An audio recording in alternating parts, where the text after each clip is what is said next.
വിശുദ്ധ പൗലോസ്ലിഹ കൊറിന്തോസുകാർക്കെഴുതിയ ഒന്നാം ലേഖനം, അധ്യായം 14, 20 മുതൽ 25 വരെയുള്ള വാക്യങ്ങൾ. സഹോദരരെ, ചിന്തയിൽ നിങ്ങൾ ശിശുക്കളായിരിക്കരുത്. തിന്മയെ സംബന്ധിച്ചിടത്തോളം നിങ്ങൾ പൈതങ്ങളെ പോലെയും ചിന്തയിൽ പക്വമതികളെ പോലെയും ആയിരിക്കുവിൻ. നിയമത്തിൽ ഇപ്രകാരം എഴുതപ്പെട്ടിരിക്കുന്നു: അന്യഭാഷകൾ സംസാരിക്കുന്ന ആളുകൾ മുഖേനയും അന്യദേശക്കാരുടെ അധരങ്ങൾ മുഖേനയും ഞാൻ ഈ ജനത്തോട് സംസാരിക്കും, എന്നാലും അവർ എന്നെ കേൾക്കാൻ കൂട്ടാക്കുകയില്ല എന്ന് കർത്താവ് പറയുന്നു. ഭാഷാവരം വിശ്വാസികൾക്കുള്ളതല്ല, അവിശ്വാസികൾക്കുള്ള അടയാളമാണ്. പ്രവചനമാകട്ടെ അവിശ്വാസികൾക്കല്ല, വിശ്വാസികൾക്ക് വേണ്ടിയുള്ളതും. ആകയാൽ സഭ മുഴുവൻ സമ്മേളിച്ചിരിക്കെ ഓരോരുത്തരും ഭാഷാവരത്തോടെ സംസാരിക്കുന്നതായി അജ്ഞരോ അവിശ്വാസികളോ വന്നു കണ്ടാൽ നിങ്ങൾക്ക് ഭ്രാന്താണെന്ന് അവർ പറയുകയില്ലേ? എല്ലാവരും പ്രവചിച്ചു കൊണ്ടിരിക്കുന്ന അവസരത്തിലാണ് ഒരു അവിശ്വാസിയോ അജ്ഞനോ അവിടെ വരുന്നതെങ്കിൽ തന്നെ വിധിക്കാനും പരിശോധിക്കുവാനും ഹൃദയരഹസ്യങ്ങൾ വെളിപ്പെടുത്താനും നിങ്ങൾ അവന് കാരണമാകും. അങ്ങനെ അവൻ സാഷ്ടാംഗ പ്രണാമം ചെയ്ത് ദൈവത്തെ ആരാധിക്കാനും ദൈവം നിങ്ങളുടെ ഇടയിലുണ്ടെന്ന് പ്രഖ്യാപിക്കാനും ഇടയാകും. നമ്മുടെ കർത്താവായ മിശിഹായ്ക്ക് സ്തുതി. വിശുദ്ധ ലൂക്കാ എഴുതിയ സുവിശേഷം 19-ാം അധ്യായം 11 മുതൽ 27 വരെയുള്ള തിരുവചനങ്ങൾ. അവർ ഇത് കേട്ടുകൊണ്ടിരിക്കുമ്പോൾ അവൻ തുടർന്ന് ഒരു ഉപമ പറഞ്ഞു. കാരണം അവൻ ജെറൂസലേമിന് സമീപത്തായിരുന്നു. ദൈവരാജ്യം ഉടൻ വന്നു ചേരുമെന്ന് അവർ വിചാരിക്കുകയും ചെയ്തിരുന്നു. അവൻ പറഞ്ഞു, ഒരു പ്രഭു രാജപദവി സ്വീകരിച്ച് തിരിച്ചു വരാൻ വേണ്ടി ദൂരദേശത്തേക്ക് പോയി.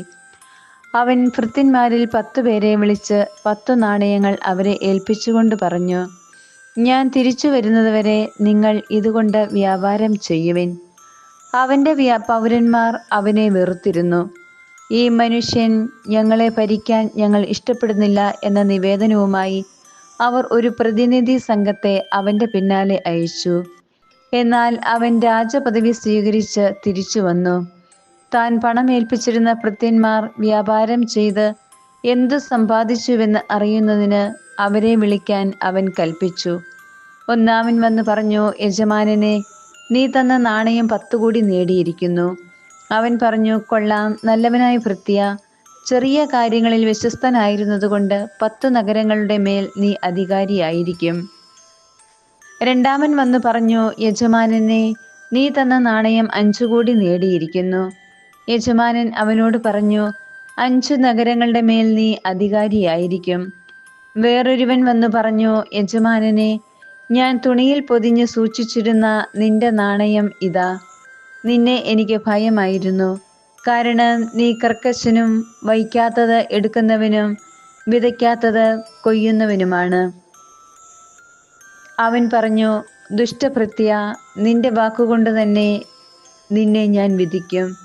ഞാൻ കർക്കശനും വയ്ക്കാത്തത് എടുക്കാത്തവനും വിതയ്ക്കാത്തത് കൊയ്യുന്നവനും ആണെന്ന് നീ അറിഞ്ഞിരുന്നുവല്ലോ. പിന്നെ നീ എന്തുകൊണ്ട് പണമിടപാടുകാരെ എൻ്റെ പണം ഏൽപ്പിച്ചില്ല? എങ്കിൽ ഞാൻ മടങ്ങി വന്നപ്പോൾ പലിശയോടുകൂടി അത് തിരിച്ചു വാങ്ങുമായിരുന്നില്ലേ? അവൻ ചുറ്റും നിന്നിരുന്നവരോട് പറഞ്ഞു, അവനിൽ നിന്ന് ആ നാണയമെടുത്ത് 10 നാണയമുള്ളവന് കൊടുക്കുക. അവർ അവനോട്, യജമാനനെ, അവന് 10 നാണയം ഉണ്ടല്ലോ എന്ന് പറഞ്ഞു. ഞാൻ നിങ്ങളോട് പറയുന്നു, ഉള്ളവന് കൊടുക്കപ്പെടും, ഇല്ലാത്തവനിൽ നിന്ന് ഉള്ളതുപോലും എടുക്കപ്പെടും. ഞാൻ ഭരിക്കുന്നത് ഇഷ്ടമില്ലാതിരുന്ന എൻ്റെ ശത്രുക്കളെ ഇവിടെ കൊണ്ടുവന്ന് എൻ്റെ മുമ്പിൽ വെച്ച് കൊന്നുകളയുവിൻ.